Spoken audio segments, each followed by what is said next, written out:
Welcome to my 100th PSVR review. Today I'll be reviewing Battlewake made by Survios, a developer who hasn't let us down when it comes to PSVR games. I've been excited to see how Survios made a pirate ship combat game in VR, since the only game like this on PSVR was a small game called Heroes of the Seven Seas. So, is Battlewake any good?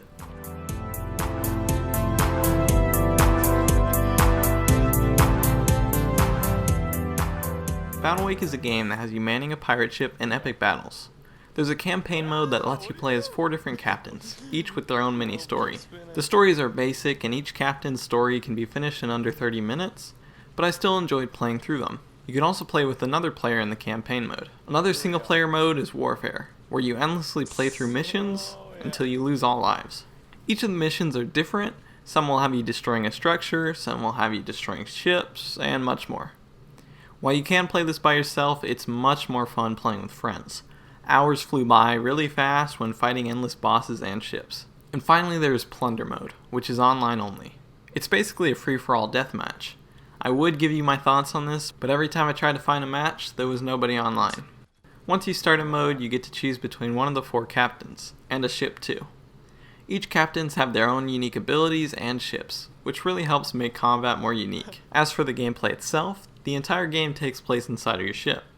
Your ship has 2 different types of weapons, 2 cannons on the left and right of the ship, and then a smaller but faster weapon on the front of the ship. If you're looking straight ahead, you can fire the gun in the front, and if you're looking left or right, you can fire your cannons. As for the movement itself, you can steer the ship left and right, and you can also drop an anchor on either side. When you drop the anchor, you turn drastically faster. Think of it as like a drift.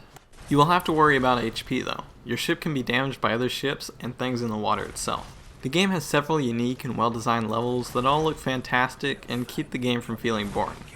The game is pretty polished overall and runs smoothly. The game does have a few glitches though, mainly having to do with UI and AI, but that's nothing a patch or 2 can't fix. The Warfare mode also needs some balancing. There was a huge difficulty spike that came later in the game mode. So overall, Battlewake is a really fun game. The game is simple but extremely fun. But with that being said, I think you really need to have a group of friends or join a PSN community before playing this game. The single player content is fun, but will only last you around 2 hours. The multiplayer is where this game shines. Survios has proved once again that they can make a solid VR game. This is definitely worth a buy if you like pirate games or multiplayer games.